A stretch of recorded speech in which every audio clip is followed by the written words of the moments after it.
अस्सलाम वालेकुम my dear students, आज हम एक्सरसाइज नंबर 10.2 का क्वेश्चन नंबर 15 और इससे अबव क्वेश्चन डिस्कस करेंगे। d4 प्लस d3 की पावर d का स्क्वायर माइनस 4y इक्वल आएगा sine as x minus cos की 2x है। तो एफ टी वाई किसके इक्वल आएगा? 0 के इक्वल आएगा। तो एक्सुअली इक्वेशन के मुताबिक एफ एम की भी किसके इक्वल आ जाएगा? 0 के इक्वल आ जाएगा।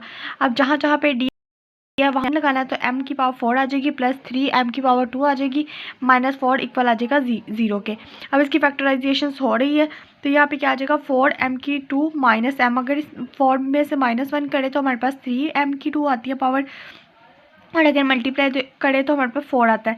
इन दोनों में से क्या चीज़ कॉमन आ रही है? m की पावर 2 कॉमन आ रही है। तो m की पावर 2 यहाँ क्या बचेगा? m की 2 प्लस 4 माइनस 1, और यहाँ पे क्या बचेगा? m की पावर 2 प्लस 4 बचेगा।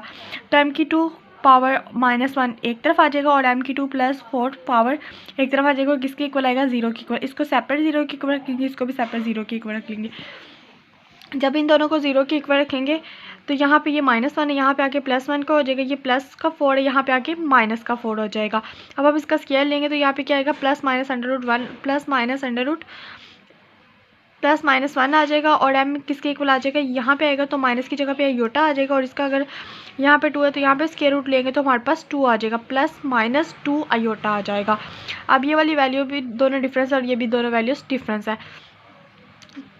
तो यहाँ पे हम क्या करेंगे? c1 e की power x plus c2 e की पावर माइनस x।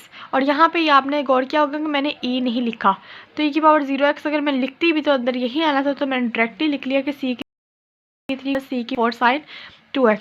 ये y से अब हमने मालूम कर लिया। अब हमने yp मालूम करना है।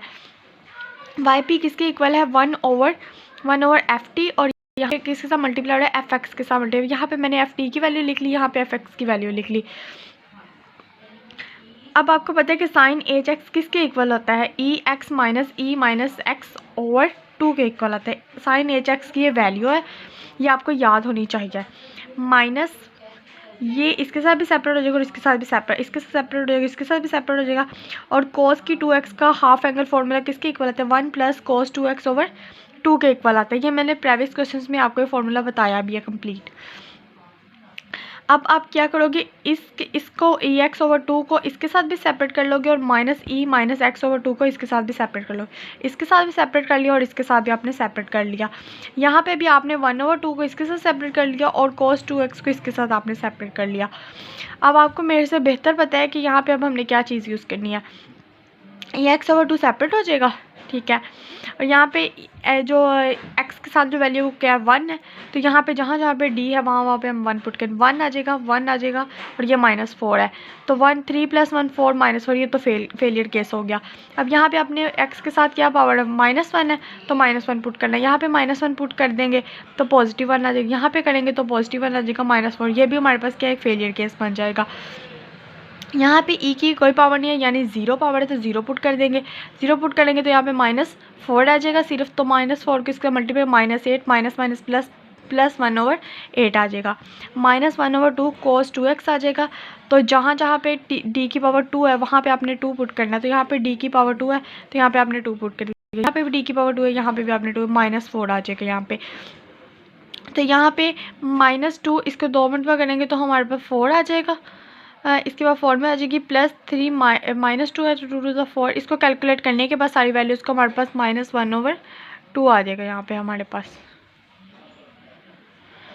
ये भी हमारे पास एक फेलियर केस ही बन जाएगा, क्योंकि जब हम इसको कैलकुलेट करेंगे तो हमारे पास ये भी एक फेलियर केस ही आ जाएगा। अब हमारे पास ये भी फेलियर केस है, ये भी फेलियर केस है, ये भी फेलियर केस है। इनको जब आपने कैलकुलेट किया तो वो तो -1/2 तो ये वाली वैल्यू एज इट इज़ आ गया, और इसको जब आपने कैलकुलेटर किया तो ये फेलियर केस हो गया। अब आप क्या करोगे? इस वाली वैल्यू का भी डेरिवेटिव लोगे, इस वाली वैल्यू का भी, और इस वाली वैल्यू का भी डेरिवेटिव लोगे। तो x की पावर 2 एज इट इज़ आ गया यहाँ पे x, ठीक है, डॉट, और पावर स्टार्ट में 4 d की, और इसमें से कम d की 3, और 3 to the 6 और d आ जाएगा। यहाँ पे भी आपने डेरिवेटिव ले लिया, यहाँ पे भी आपने डेरिवेटिव ले लिया। डेरिवेटिव लेने के बाद फिर आपने क्या करना है? यहाँ पे 1 पावर थी 1 पुट कर दिया। 4 + 6 10 हो जाएगा, 10 और 2 20 आ जाएगा। यहाँ पे क्या -1 थी तो -1 आपने पुट किया, आपके पास क्या? यहाँ पे भी आपके पास 20 ही वैल्यू आ जाएगी। +1/8 है, -x/2 है, cos2x है। तो 1 और यहाँ से d कॉमन आ रहे थे, यहाँ से आपने d कॉमन ले लिया तो 4 और यहाँ पे d की जगह पे -2 आपने पुट कर दिया, -2 आपने यहाँ पे पुट कर दिया, तो -+6। तो ये एज इट इज़ आ गई, ये भी वैल्यू एज इट इज़ आ गई, ये भी वैल्यू एज इट इज़, ये भी वैल्यू एज इट इज़ आ गई। यहाँ पे -1/10 आ गया और ये 1/d एज इट इज़ है, क्योंकि हमने d इनमें से कॉमन लिया तो वो हमने एक साइड पे लिया, cos2x को भी एक साइड पे कर।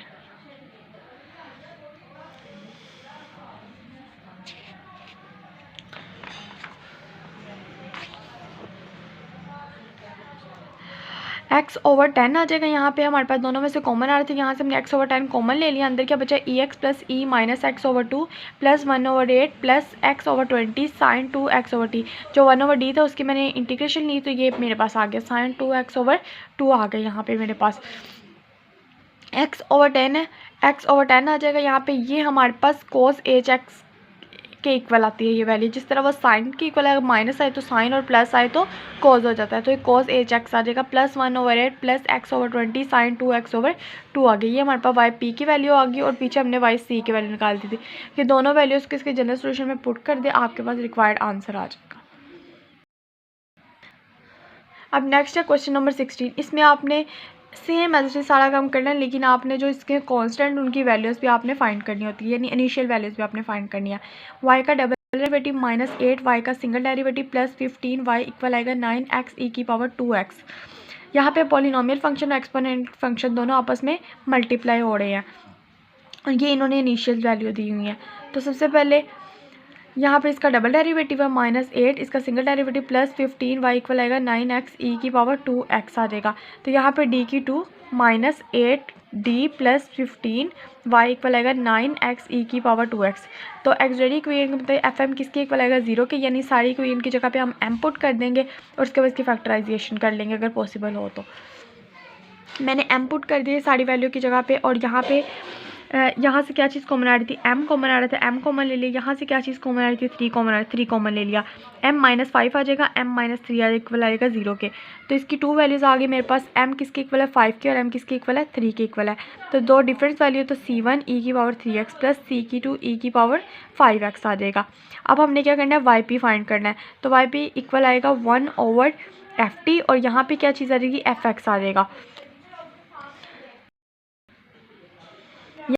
यहाँ पे शिफ्टिंग थ्योरम को यूज़ करेंगे क्योंकि हमारे पास क्या कहते हैं, हमारे पास एक्सपोनेंट और पॉलिनोमियल दोनों फंक्शन आपस में मल्टीप्लाई है, तो हम इसमें शिफ्टिंग थ्योरम को यूज़ करेंगे, e⁻2x को स्टार्ट में करेंगे और जब ये दोनों मल्टीप्लाई हो रहा है तो इसके साथ जो सी पावर होती है d किस में रिप्लेस होता है, d+2 में जो इसके साथ पावर होती है उसमें रिप्लेस है, d+2 यहाँ पे आ जाएगा। यहाँ पे भी d की जगह पर d+2 आ जाएगा, +15 आ जाएगा।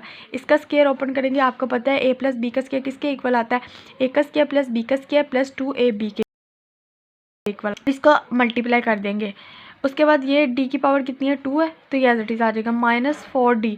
तो ये 4d में से -8d करेंगे तो -4d आ जाएगा। 4 में से 16 और 15 में 16 करेंगे -1 आएगा, -1 और +4 +3 आ जाएगा यहाँ पे हमारे पास। अब हमने क्या करना है, यहाँ पे हमने 1 बनाना है, तो ये वाली 3 वाली पावर को स्टार्ट में लेके आएंगे, फिर हम इसमें से कॉमन ले लेंगे। कॉमन ले लेंगे, यहाँ से कॉमन लेने के बाद हम ये वाली वैल्यू को ऊपर ले जाएंगे। वैल्यू को ऊपर लेके जाने के बाद में हम इसमें बाइनोमियल थ्योरम इस्तेमाल करेंगे। बाइनोमियल थ्योरम इक्वल आता है 1 + xn + n/x + n-1/2 x⁻2 + up to so on चलता रहता है।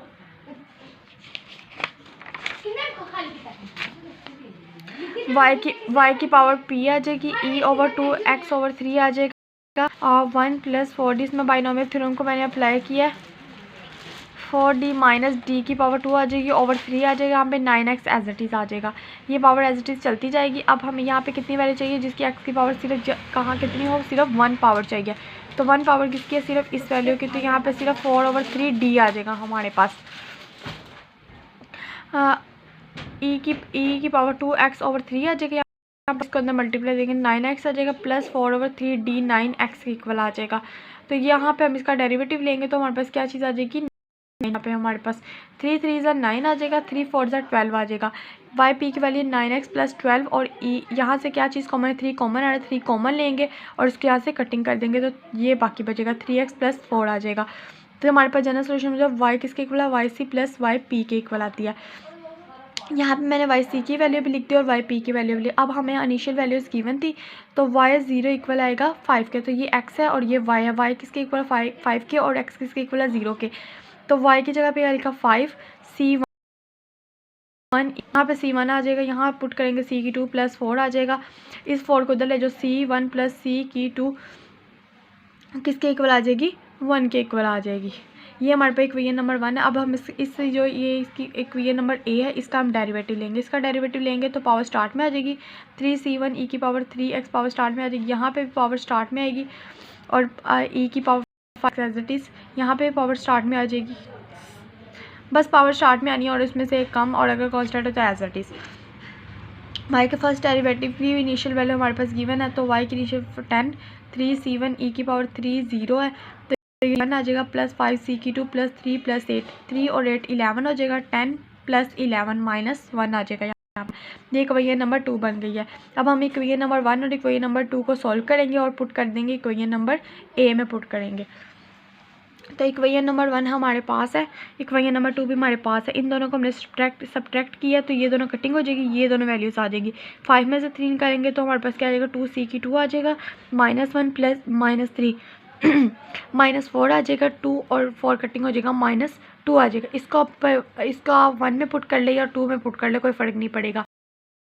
C की 2 इक्वल आएगा 1 के, C1 1 और C की 2 की वैल्यू क्या, -2 यहाँ पे आएगी तो प्लस का 2 हो जाएगा। C1 की वैल्यू क्या आ जाएगी, 3 आ जाएगी। अब आपने इसे पुट करना है, पुट इक्वेशन नंबर ए यानी ये वाली इक्वेशन में y इक्वल है Y C plus Y P के अंदर पुट करना है, तो आपके पास ये इसका रिक्वायर्ड आंसर आ जाएगा। उम्मीद है बच्चों आपका लेक्चर समझ में आ गया। अगर आपको कोई भी मसला हो तो प्लीज़ आप कमेंट बॉक्स में ज़रूर बताइएगा।